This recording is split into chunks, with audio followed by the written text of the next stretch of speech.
Adabrana, Adabrana, Shalayim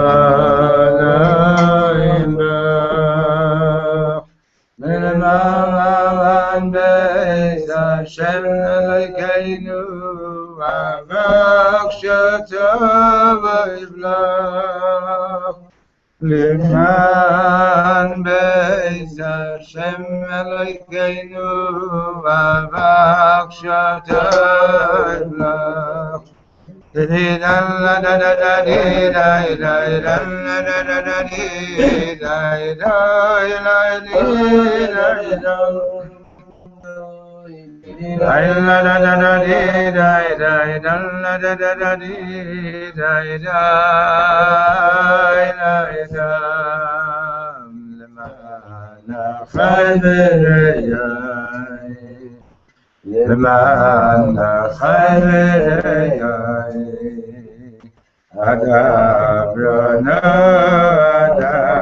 Adabrana, Shalayim Bach, Liman Beis Hashem Elokeinu, Avak Shatov Yivlach, Liman Beis Hashem Elokeinu, Avak Shatov Yivlach.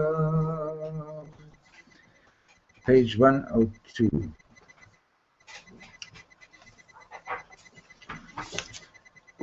So, this is from another wedding, from Yitzchak and Tzipora. Okay. Chaverim Yikarim. My dear friends, אני מתחנן לפניכם, I'm begging you, אין לאף אחד רשות לדבר עם החתן והכלה פשוט. This was at the beginning of the chuppah, or the bedekin. And he says to everybody, please don't talk to the chosin and the kala now, you have no permission. Don't talk to them now. In other words, to respect what's happening. בשבילכם המעמד הוא בשבילם המעמד הוא כתפילת העמידה. Their being here right now is like they're Jewish. It's as if they're Jewish. They're in the middle of Shemoneh Esrei. You're not allowed to talk to them. מרגע כיסוי פני הכלה ועד אחרי הברכה האחרונה, from the moment that the kala's face is covered until the end of the last bracha after the chuppah, asur ledaber. He was very, he's like, it's interesting, like, he was the sweetest, gentlest guy, and Reb Shlomo, and you could, the one Shabbos he came to Montreal, he did a Shabbaton by us in Montreal, and what I saw, like, what people subjected him to, and he was so tolerant of people's craziness, of people's meshigas. But when it came to singing zmiris, when it came to a wedding, no talking, like there's something special going on. אני רוצה שהכלה תעמוד בצד שמאל והחתן יעמוד בצד ימין. So obviously they're at the chuppah. Kala should stand on the left, the chosin on the right. I guess he means his right and his left. עד עכשיו הכלה הייתה בצד ימין, until now the kala was on the right side. הכלה היקרה, ציפורה, הכשירה את הדרך לכל החסד שירד מן השמיים. The precious Kala Tzipora has prepared the road for all the kindness, all the chesed to come down from heaven. Kashem Avraham hikshir et haderech liYitzchak, just like Avraham Avinu prepared the road for Yitzchak to come into this world. Kemo shene'emar, Avraham holid et Yitzchak. Avraham brought the birth of Yitzchak about. Avraham Haya hachana liYitzchak. Abraham was the preparation for Yitzchak to come into the world. Aval כשמשיח בא, Yitzchak hu rishon. When Mashiach comes, Yitzchak will be greater. הוא סולל את הדרך, ממש אש מידת הגבורה. Because Yitzchak is paving the road of גבורה. לכן יצחק עמוד כעת בצד ימין, וציפורה עמדי בצד שמאל. So it's interesting, he's having them switch places. He's putting Yitzchak on the right and the Kala on the left. Okay, I don't know why he did it there, but we go on. רבותיי, יהיה נחמד אם כולם ישמרו על השקט, it'll be very nice if everybody keeps quiet. אני יכול להישבע שהעננים פוחדים להרעיש. I can swear to you that the clouds are afraid to make noise. הכוכבים פוחדים להרעיש. The stars are afraid to make noise. ראו את הכוכבים מביטים מלמעלה על ציפורה ואומרים, look at the stars looking down at Tzipora and saying, לא יאומן שיש כלה כל כך יפה וצדיקה. Unbelievable that there's such a beautiful and righteous color. ראו איך הירח מביט על יצחק ואומר, look at how the moon is looking at Yitzchak and saying, גוואלד, איזה אדם קדוש, what a holy man, בואו לא נפריע להם, come, let's not make any disturbance. Okay, so, you know, the how should we say, Shlomo had met Timothy Leary on a number of occasions, and were you laughing? No, I always. And you know, Timothy Leary was like very much that people should try LSD and so on. And Shlomo said to him, "Why don't you come and have Shabbos with us? It's more powerful than LSD." And he came for a Shabbos, and he says, "I recognize, I admit you're right." But he went on to his own thing. Somebody for us? Yeah? Anyway. Before we continue, what is the Hakokavim in the star? What is Pochadim? Pochadim, they're afraid. Milaharish, they're afraid of making noise. Michal, did you see who came in? Michal, did you see who came in? Hey, Rebbe! Hey. I hope that you're going to talk today. I'm hoping the same for you. No. I make too much noise. Can you share? Yeah. Okay. Anyway, so Timothy Leary is famous for his the title of his book, "Be Here Now, Now Be Here," right? In other words, so you know, Lahavdil, you know, Reb Shlomo is basically telling the people at the weddings, especially in Israel, you know, like where people are not as polite as in America, and for sure not as in Europe. Like, you know, like I've been to Israeli weddings over here. You wouldn't believe, like, some people are just sitting and eating during the chuppah. They don't even get up to get to the chuppah. Unbelievable. So, like, you know, so Reb Shlomo, like, he was very chazak on this. He was very firm. There's something very special happening now, and he would say, not only was it announced in heaven 40 days before their birth as to who's getting married to whom, it was also announced who's going to be at the wedding. So it's min hashamayim that you're all here, and be here and be present. Mamish, like, you know, like he treated it with like mamish, like the way it should be treated. That it's kodesh kadoshim. It's not just a show, you know. So we're on page 103. Ha'alicha likrat kala. B'shat kisui pnei hakala. So walking towards receiving, towards welcoming the kala. B'shat kisui pnei hakala, hakala yoshevet b'mkoma v'achatan ba eleha. So for the hinuma, for the Badekin, you're familiar with that custom? You've been to a Jewish wedding, so before the chuppah, everybody goes to greet the bride, and they put the veil over her face, right? Badekin. You see in videos on YouTube. Yeah, but Tzudekin.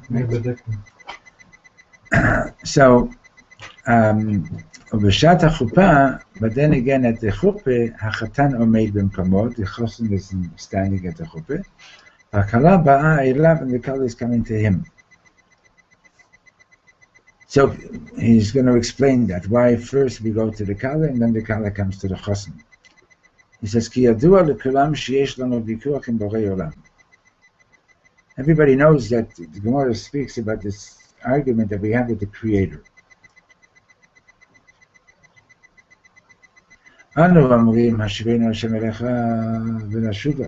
We say to God, Hashem, return us, bring us back to you, and then we'll do tshuva.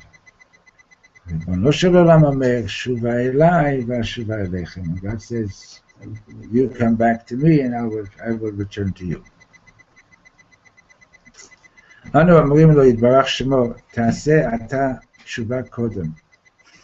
So we're saying to God, Hashem, you do tshuva first. God says, you do tshuva first. Only Jews can say to God, you do tshuva first. So, right? You know, then people want to know, where do we get chutzpah from? You know, we're born with it.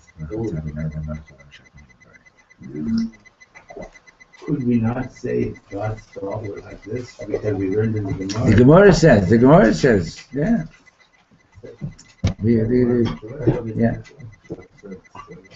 Yeah. So, oh, Shebayisa is the sourdough that's in the dough, the fermentation. You gave us such a big Yetzer Hara. Chatan v'hakala osim shalom bein borei olam v'am Yisrael. So now listen to this. Reb Shlomo says that the Chosin and Kale are making peace between the Creator of the world and the people of Israel. Right? The Chosin is coming to the Kale is coming to the Chosin. In other words, they're both doing tshuva, the Shechina and Am Yisrael. Yitzchak, ata mamash meir. Meir is over here. Yitzchak, your mom is shining, you're glowing. Chatan domeh lamelech. Like it says that the Medrash says that the king is considered like, the Chatan is considered like a king. Yitzchak Adonenu, our Lord Yitzchak. Rabbi Levi L'Eger HaKadosh Omer שהקדוש ברוך הוא נותן לך את החלק שלך בארץ ישראל כאשר אתה מתחתן. Rabbi Levi L'Eger says, Rabbi Levi L'Eger says that when you're getting married, it's at that time that God is giving you your portion in the land of Israel. B'rucha haba'ah. I'm share with her. Okay. So,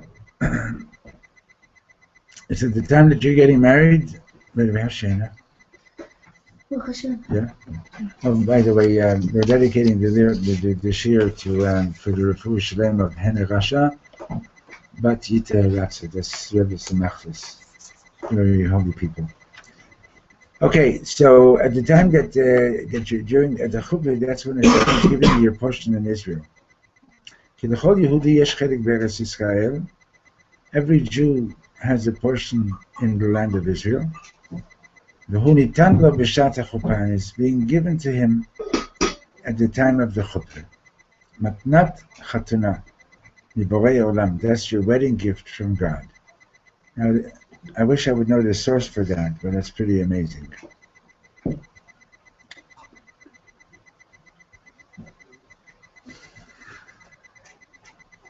Anybody have any ideas to explain that? Why it's a present or why we get it then? Why we're getting it then? Yeah. Because we're talking about that the kinyan between the Chatan and Kala is similar between the kinyan of the Kadosh Baruch Hu and Am Yisrael. We get our chelik of Eretz Yisrael from that, and so the Chatan and Kala, I imagine we'd be getting the same thing in the kingdom. And and in addition to that, you know, when you're getting married, so your home is like now a part of the Beit HaMikdash. Right? So Am Yisrael, but again, even without knowing the source for that, even without knowing like what's the basis of it, still it's like, you know, like, you know, the level of consciousness that he would bring down at a chuppah was always amazing. עם ישראל הלך 40 שנה במדבר עד שהגיע לארץ ישראל. People of Israel wandered in the desert for 40 years until they got to Israel. עכשיו, השם יתברך רוצה ממך רק כמה פסיעות. What God wants from you now is just a few steps. וכבר הוא נותן לך את חלקך בארץ ישראל, and he's already giving you your portion. אתה הולך כמה פסיעות, you're taking a few steps, ובפסיעות האלה כבר תיקנת הכל. And with these few steps, you're already fixing everything. בפסיעות אלה אתה מתקן את מה שעם ישראל הפסיד במשך 2000 שנה. In these few steps at the chuppah, you're fixing what the people of Israel had lost for 2,000 years. בעוון שלא חזר לארץ ישראל מוקדם יותר. You're fixing the transgression of not having come back, that Am Yisrael didn't come back to Israel earlier. Okay, so 1 second, hold on.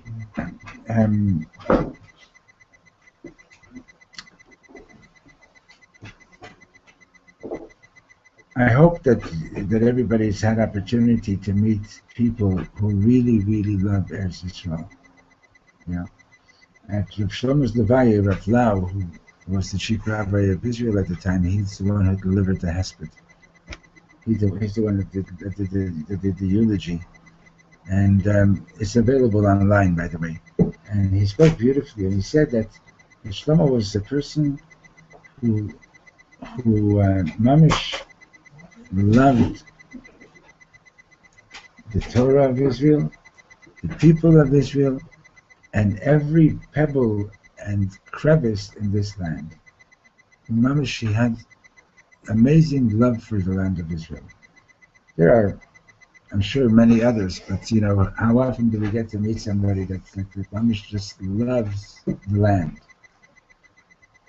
And we're not used to that, especially those of us who've come from Chutz La'aretz. We're not used to the idea of, like, you know, being in love with the country. You know, it takes a while. I remember when I first came, I was talking with a friend, and it was not easy to acclimatize. And my friend said to me, he said, you know, you're like a baby over here. You're just learning how to walk in this country. You're just learning how to walk here. You don't even know how to walk yet, you know. It takes time. Just when you were a baby, you didn't know how to walk yet. It took time to learn how to walk. You're learning how to walk in this country, you know.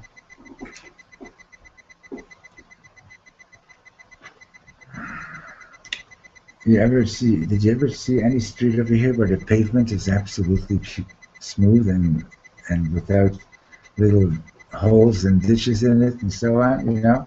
In the shop it's like that now. Well, it's temporarily. Wait. Michal, there's already a place that's like that. Anyway, the interesting thing is that, you know, I remember, because I used to teach in elementary school, so, you know, like, you take a kid, it's just if you would take a kid out of Montreal, a 5-year-old, a 6-year-old, and have them walk over here, they'd probably fall a lot more often than an Israeli kid. Because I've seen it. Israeli kids, the foot hits some kind of a obstacle, it's just an automatic thing. They just go right over it. They just, like, it doesn't bother them, you know, things that it's you sort of like, you go crazy, like, you know, what kind of quality work is this, and how do they do this, and you know. In any case, he truly was in love with Eretz Yisrael. There's no question about that. And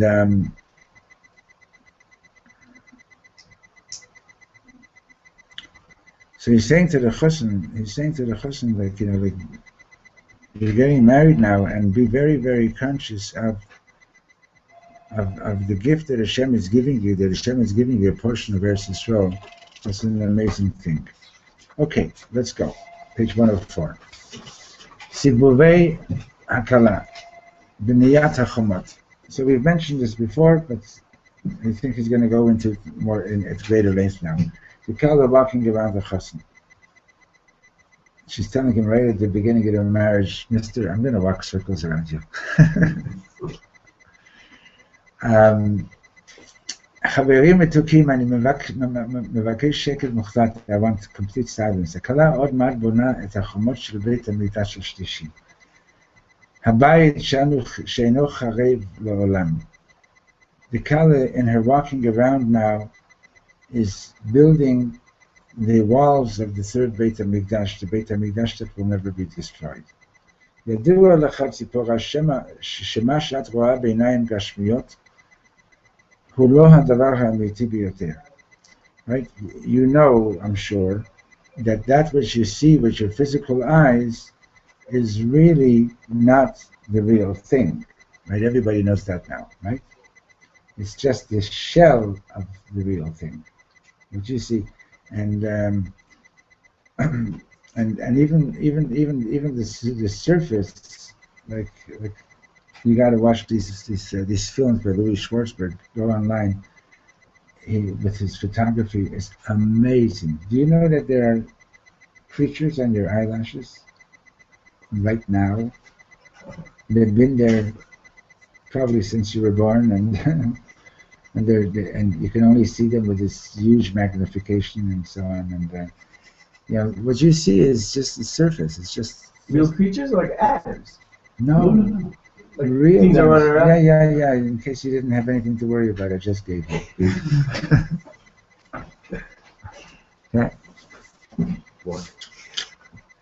And so what you see, like, do you see the molecules in this table? You don't see them, right? But you only see the surface, right? So do you see the letters of the divine speech that are transforming into this physical reality? You don't see that, right? But that's the way it is. So, רק מה שאת רואה בעיניים העמוקות ביותר הוא האמת. It's only what you see with deep eyes, with the deepest of eyes, that's the truth. לפעמים בעיניים מלאות דמעות, sometimes you can only see it when your eyes are full of tears. ולפעמים, and sometimes you can only see it בעיניים מלאות שמחה, when your eyes are full of joy. So, אני מברך אותך שיצחק יראה תמיד את החומות שאת בנית למענו. I bless you that Yitzchak should always be able to see the walls that you built for his sake. אנחנו רק בני אדם, ומאוד קל לשכוח. We're just people and it's easy for us to forget that. מאוד קל. So last night I was learning with my friend, we were learning some Sfat Emet, and everybody knows that the Torah is very, very deep. Okay? So the question is, how come the Torah was given to us in such a physical dimension? Like, for example, to tithe your produce, trumot v'maschot, a cow that got gored by an ox, all these physical things, right? And the Torah being Hashem's innermost will, right? Vayishmat kol haElokim midaber elav, the last pasuk in the last week's parsha. He hears God speaking to himself. The prophet hears God having his conversation with himself. So it's something extremely deep. And so the Torah comes from. We once learned this. How do the rabbis describe King Solomon's Shlomo HaMelech's wisdom? Anybody remember? That he was able to give 3,000 parables, 3,000 mishalim on everything in the Torah. And each mashal, each parable was a parable on the previous one.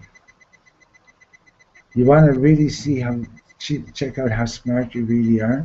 Take anything and sit down and see how many mishalim you can actually come up with. That's a real intelligence test. If you can come up with 4 or 5 parables on something, and they're good parables, you're very smart. Okay? And so it says clearly that, right, that in Shemayim, in heaven, they're also learning Torah.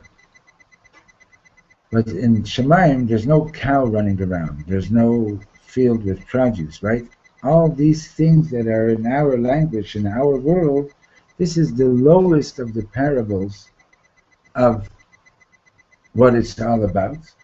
And the whole Torah is actually known as Mishal HaKadmoni. It's the whole Torah is a parable about God.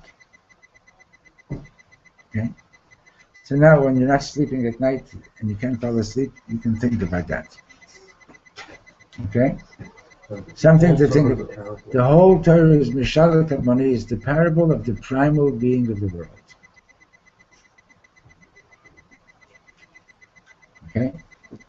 So now so God is infinite, and God put himself into the finite. Okay? In other words, here you are, it comes Sukkot, or comes Rosh Hashanah, you take a shofar, you take a horn of an ox, and you blow of another animal, any animal except for that of the cow, and you're blowing a shofar. It's a very physical thing, and that's the big mitzvah. Comes Sukkot, you build a hut outside, you get yourself the 4 species, and you're shaking, right? And then when you start learning things in the Zohar and the Kabbalah and in Chassidus, and it talks about how when shaking the Arba Minim, you're doing amazing things in the world, right? Now the question is, why in the world, how is it even possible for you to consider that you're doing, how is it possible for you to consider that you're doing anything more than you're actually doing in the physical world? In other words, where do you get the idea that when you're picking up a lulav and an esrog, you see? Shalom Aleichem. Oh wow, Refuah Shalema.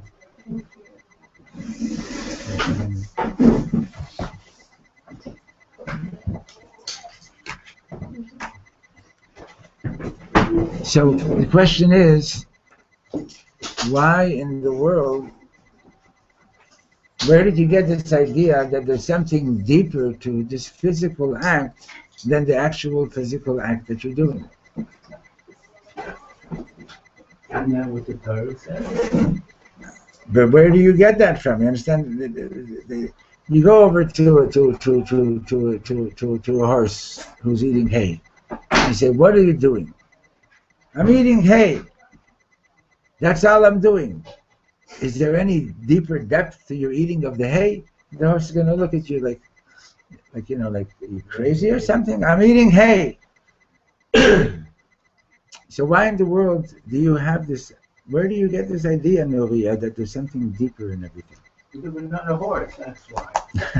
We're limited by the physical world we live in. That's the limitation. I know. So good. So why are you looking at these things as metaphors? Why are you saying that there's something really deep over here? Otherwise, How come you have the ability? Not why. I'm saying, how come you have the ability to even do that? that's a good question. How come you have the ability to do that? I know I don't speak English very well. Okay? How come you have the ability to do that? Maybe I'm not even asking. Maybe if you can't do that, there's no point of living. That's why it's important. That's why you want it. That's why you like it, etc. There's no question about that. But how come you have the ability? How come? I get that ability through faith. So I believe that there's something there. I believe that there's something. But where did you even get that? You know something. You know something. Back in the 30s, that's about almost 100 years ago. If you were a scientist, okay, a real scientist, and you came up with the idea that that there are these little microorganisms that is there They're the ones who transfer diseases from one person to another person, etc., etc. You know what they would say? They would say, you're out of your mind. As a matter of fact, the first scientist who came up with that idea, before the electron microscope was invented, he already was talking about that.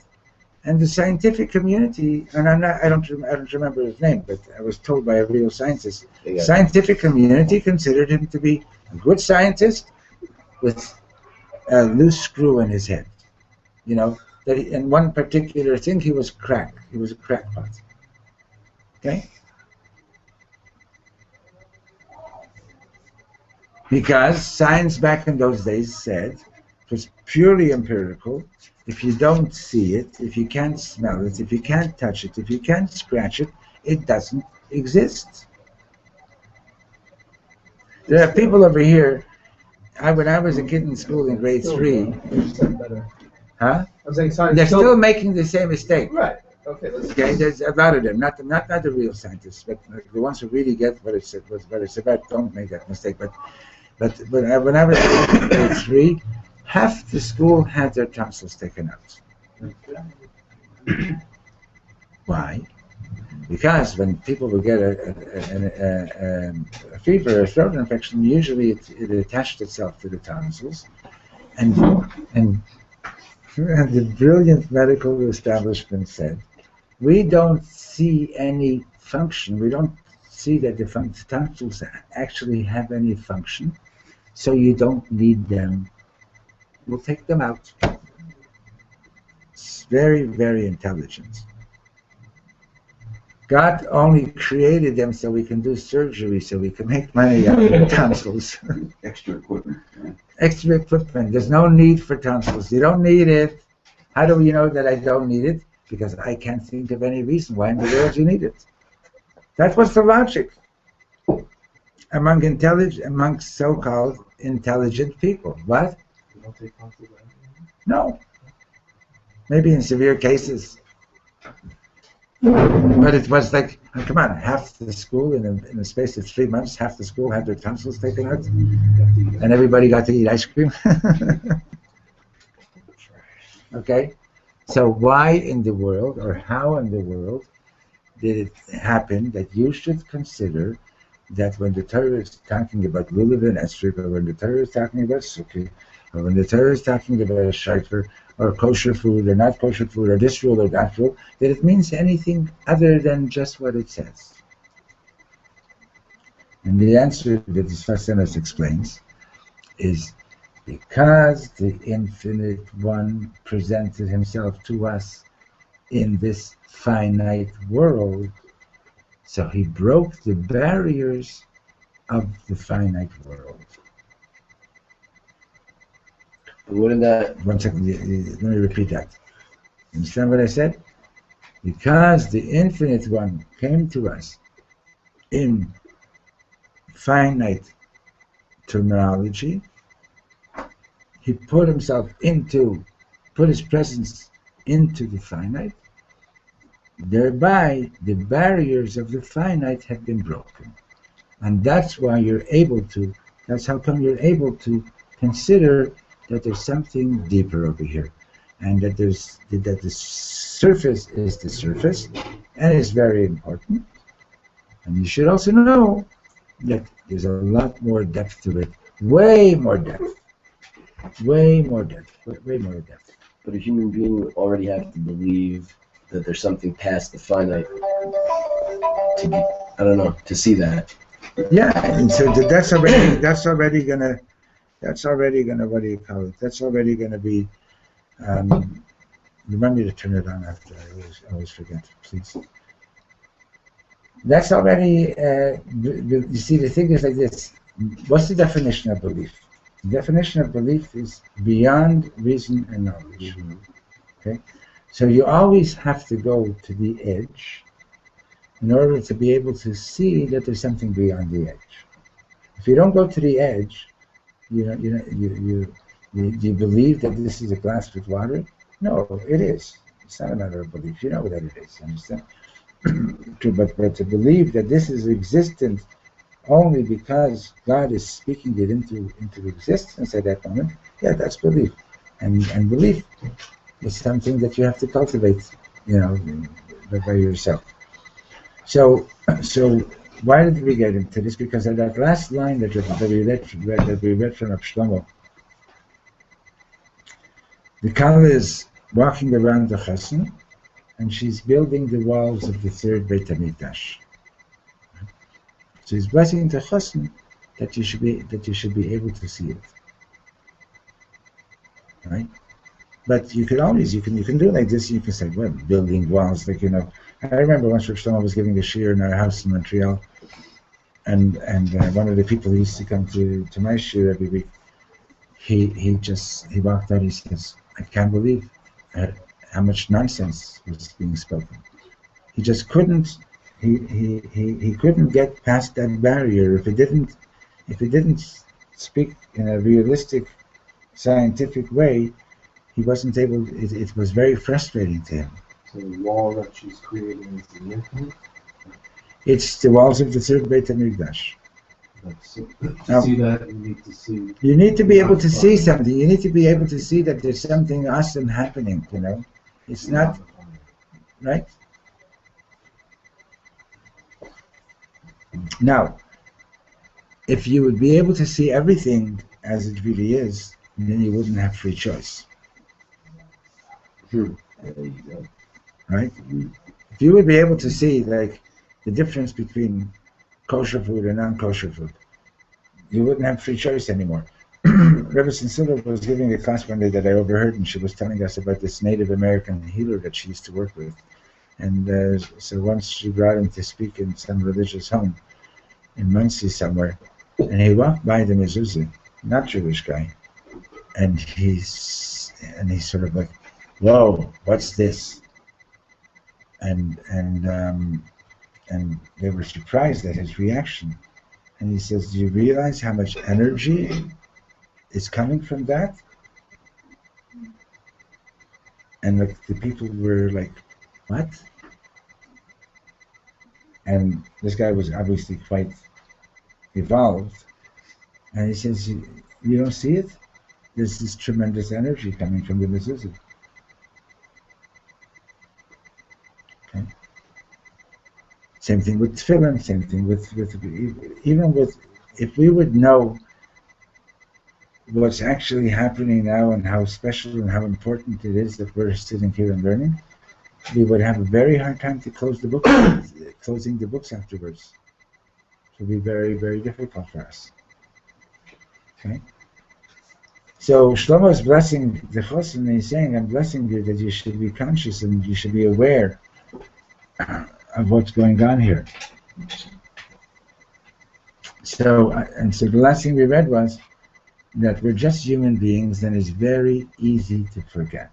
It's very easy to forget. I can tell you that every time I travel to America, it doesn't take more than 3 days before I begin to feel that I'm being sucked in.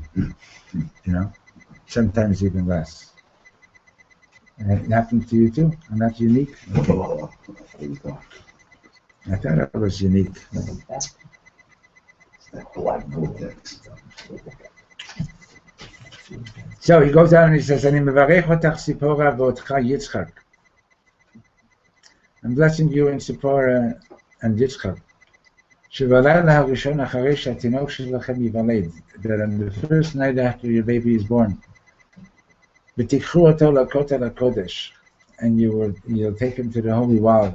Kchu oto habayta והראו לו את 7 החומות הקדושות שבניתם לכבוד ביתכם הקדוש. Show your baby the 7 holy walls that you've built for the honor of your holy home.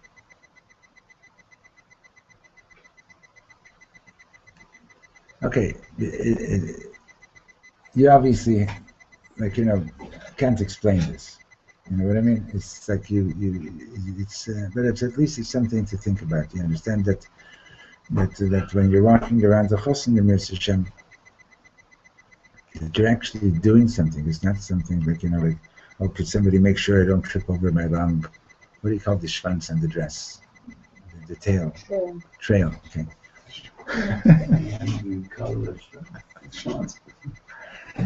Trail. A trail. It's a tail with an R. Anyway, the train. That's right. It's not the trail. It's the train. Thank you. Thank you. Huh? Baruch Hashem is beautiful. Okay. So show your child these 7 holy walls. And you know something interesting? Children are more open to the younger the child is, the more open the more they're able to see these things. Reb Shlomo said that he was once giving a concert in Florida somewhere, and there was a family with a 3-year-old and a little baby sitting there, and he said there's something really special about them. And they came over to him during the intermission, and they said, "We've got to tell you this story." The mother says, when I was going to give birth to the baby, so my 3-year-old said, "Promise me that when you bring my brother home," the knew was going to be a boy. When you bring my brother home, I want to be the first one to talk to him. So they said, "Okay." They come home with the baby, and they had the baby in a carrier. They put him on the floor, and the 3-year-old says, "I want to talk to him alone." So they went out of the nursery, and they had one of those Fisher Price intercoms. They're listening in, and the 3-year-old says to the baby, "I'm beginning to forget what it's like in heaven. Could you please remind me?"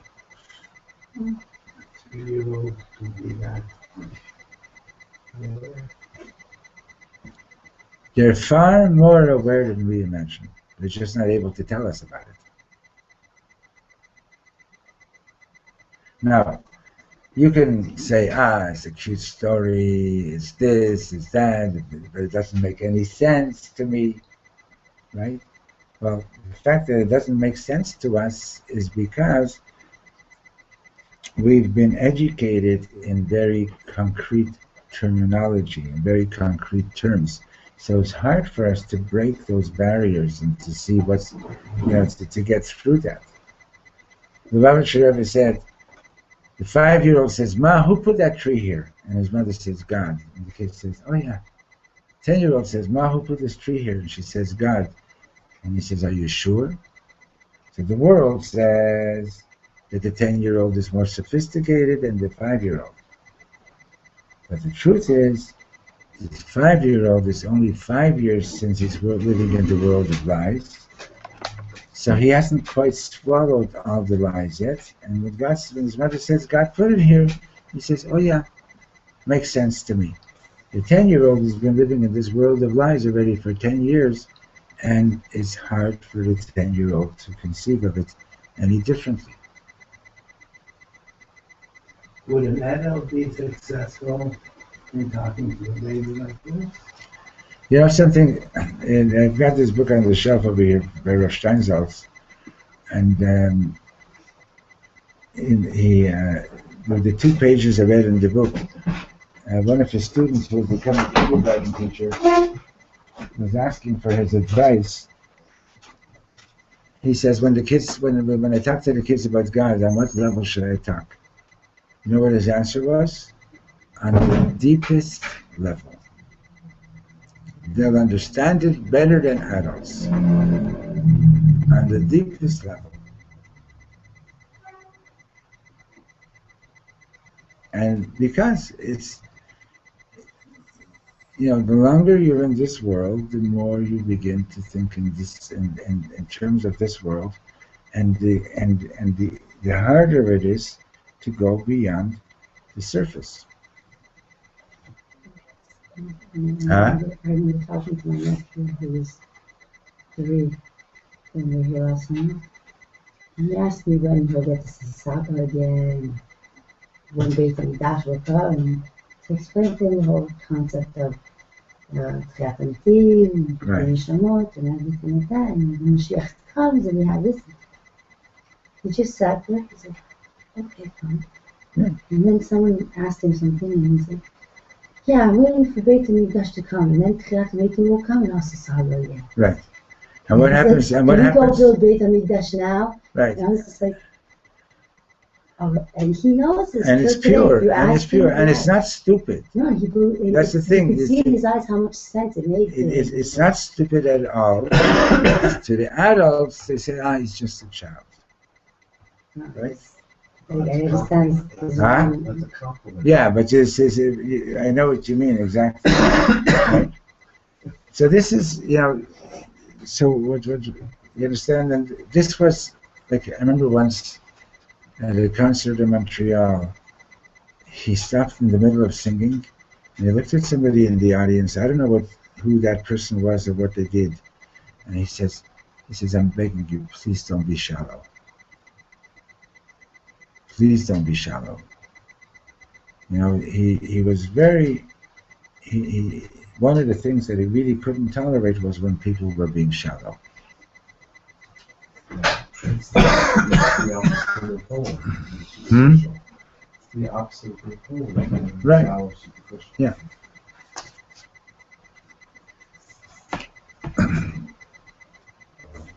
So, he goes on and he says like this. I'm begging you, לפניכם, אנא לעולם אל תחריבו את החומות הללו. I'm begging you, don't ever destroy these walls that the Kala is building around the Chosn. אני רוצה שלא יהיה דבר בעולם, ממש שום דבר שיחריב חס ושלום את החומות הללו. I don't want there to be anything in the world that would, God forbid, destroy these walls. כידוע, as is known, על פי הקבלה, and whenever Reb Shlomo used to say, he very often used to say, everybody knows, and we look around at each other and we understood. What he meant was, none of you know and you better know. Everybody knows means everybody should know. על פי הקבלה, 7 הקפות הקבלה סביב החתן הם כנגד 7 הקפות של ספר התורה ביום שמחת תורה.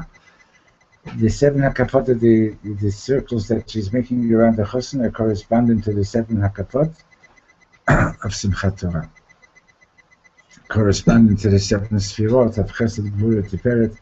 By the way, in case anybody didn't count last night, Hayom 48 yom shehen 6 shavuot ve-6 yamim la'omer. Right? So today is Yesod Sheba Malchus.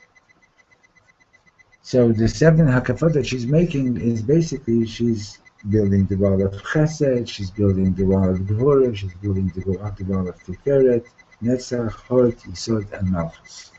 Okay, and that's the 7 hakafot of Simchas Torah also.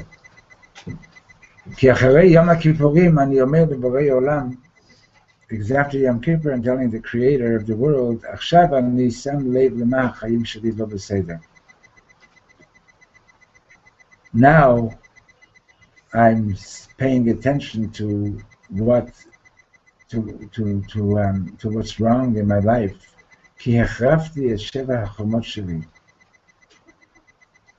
I see that what's wrong is that I destroyed my 7 walls. התורה צריכה שוב לבנותם סביבי.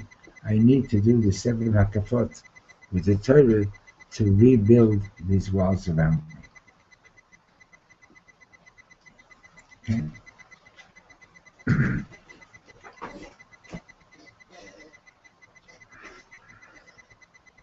Yehuda, how different is this from anything else you've ever heard about Tshuva? How different? Usually what you hear about Tshuva is more, to me, is more on a, I don't want to say superficial level, but it's not a core issue. This is very, very, very deep and very, very core. And empowering? Very much so. See, this is empowering. It's not just like, like, hey, Yingale, you did bad, and you're like, what he's doing over here is he's really empowering us and showing us, understand what happened, understand what you need to do, and understand how you can do it. Understand that.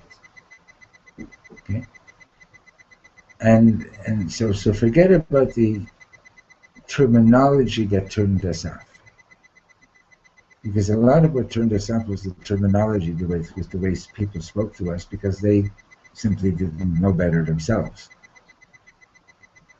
That terminology is like, go deeper. What, like, if I speak Lashon Hara, it's not just that, oh, you did a big avera. Yeah, it is a big avera. It's worse than all the three biggest averas together. But it's not just that. It's like, what did you do? You used your holiest gift of speech to destroy. Right? Okay? Why? How did it happen that you could use your holiest gift of speech in such a negative way? Where's the damage? In other words, where did it start? And it started because the walls, the spiritual walls that we need to be living with, I damaged those. Okay? So we need to rebuild them. And it's very empowering to know that we can rebuild them. Okay? So, Sipora, יודעת את כמה ספרי תורה קטנים הולכים כעת יחד איתך? Do you realize how many little ספרי Torah are walking with you now as you're walking around the chosn? ציפורה, נשמתך ממש שלמה, your soul is whole. ואני לא מסוגל לדמיין אדם אחד שיבנה חומות חזקות שלא יכולות להיחרב כמותך. Can't imagine anybody being able to build walls that will not be destroyed as well as you can right now. יהי רצון מלפני אבינו שבשמיים שחומות אלו יהיו לנצח. I pray to God, to our Father in heaven, that these walls will be eternal. יהי רצון מלפני אבינו שבשמיים שחומות אלה ישמרו על הילדים ועל הנכדים. I pray that these walls will protect the children and the grandchildren. יהי רצון מלפני אבינו שבשמיים שחומות אלה יהיו בקרוב חלק מחומות בית המקדש. I'm praying to our Father in heaven that these walls will soon be part of the walls of the Beit HaMikdash. And then Sipora מסתובבת סביב יצחק, and then Sipora started walking around Yitzchak. So, yes. But walls feel like they're limited. So it feels like the walls can also keep us from creating finite space. Of course. There's no question that it depends on why you're building the wall and how you're building the wall. You know, if you wouldn't have a wall in this cup, you wouldn't have the water either. That's the design of the world. Everything could be used in the right way and in the wrong way. You know, once this chassid came to the Alter Rebbe and he arrived at night, or maybe it wasn't the Alter Rebbe, maybe it was a different Rebbe, and he's knocking on the door and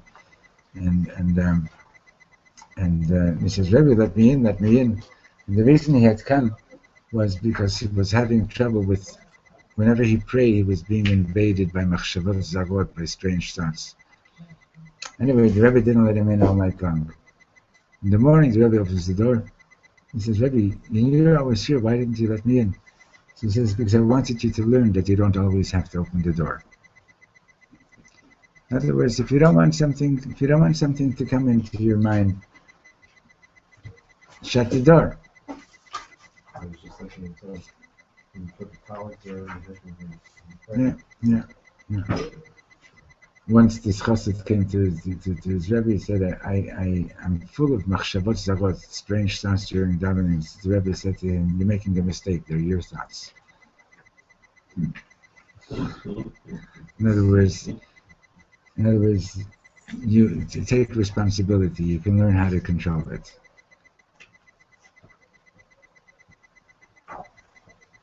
So it's like,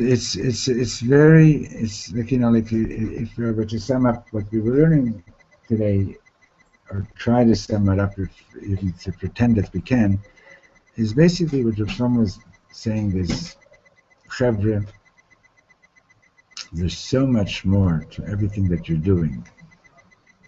Start realizing that.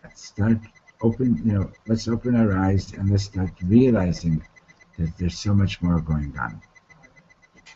And that you are actually empowered to make huge differences in the universe. So we should, what Reb Shlomo used to say, bless me and I bless you back, I bless you and you bless me back. Should have a mamash, a real beautiful Shavuot, and really meaningful. And the more achdut, the more unity that you can manage to muster up, the deeper the connection to the Torah. One of the people that was killed that has his Yortzeit on Shavuot, it was the Graf Potocki. You know the story about Graf Potocki? He was born into a noble family in Poland. The story is that one day the Baal Shem Tov was walking with his students, and there was a woman pushing the baby carriage across the street. He went across the street, and he played with the child a little bit. The child was happy and smiling. And he gave him a kiss and put him back in the carriage. And then the students were really surprised. It wasn't a Jewish kid. And Baal Shem Tov says, this neshama stood next to me at Har Sinai when we were receiving the Torah. And that child grew up, and his family, they had they were in control of the entire vodka business in Poland. They were very, very wealthy, and with huge estates. And he was like a special soul. And so one night he comes and he's knocking on the door of this Jewish family that lived on their estate. And they opened the door.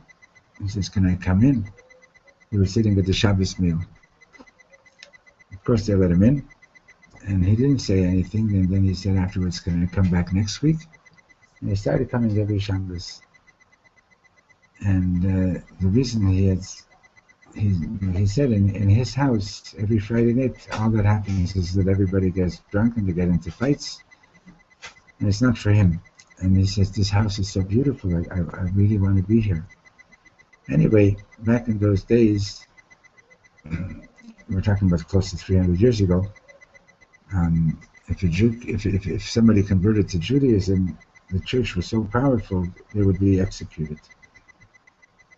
Anyway, he developed a relationship with his family, and one day he says to the man, he says, "I'm going to convert, but I can't do it over here. And besides, not only will it endanger my life, it will endanger your life as well. I'm going off to Holland, and one day I'll see you again." And he went away for a few years, and he came back. Nobody recognized him except for this man, with a beard and payas, big Talmid Chacham, big scholar. And he married this man's daughter. And he was a really, really holy man. And what happened tragically was that one day in shul, he said to somebody who kept on making a lot of noise during Torah reading, he says, "Please, we're trying to daven, we're trying to hear the Torah." And this guy said, "Look at that, the convert is telling me what to do." And word went out that this was Graf Potocki. Didn't take long before he was arrested. And because he came from such a noble family, they said to him, if you'll renounce your Judaism, we'll let you live. And of course he wouldn't. And he was executed on Shavuos morning. And one of the great rabbis had gone before, the night before, Reb Zisel Ziskin, and climbed up into a tree or whatever, and just before he was executed, he screamed out, you're not here alone. I came to say Shema together with you. And he said Shema Yisrael, and he died. So that's one of the yortzeits that we pay attention to on Shavuos. It's the yortzeit of Graf Potocki. So there are souls and there are souls, you know. And what the Sfas Emes basically goes on to say is that Zachor v'Shamo v'Dibur Echad, right? Hishmianu Kelam Yuchad. We heard Zachor and we heard Shamo in one utterance. And basically, we can all access the highest things, but we have to do the Shmirah. We have to make sure that we don't mess up the channels. So bless me not to mess up any channels. Me too. Okay, so Mr. Shem will continue Thursday, and it's written in halacha that if you don't like cheesecake, you can substitute tofuri.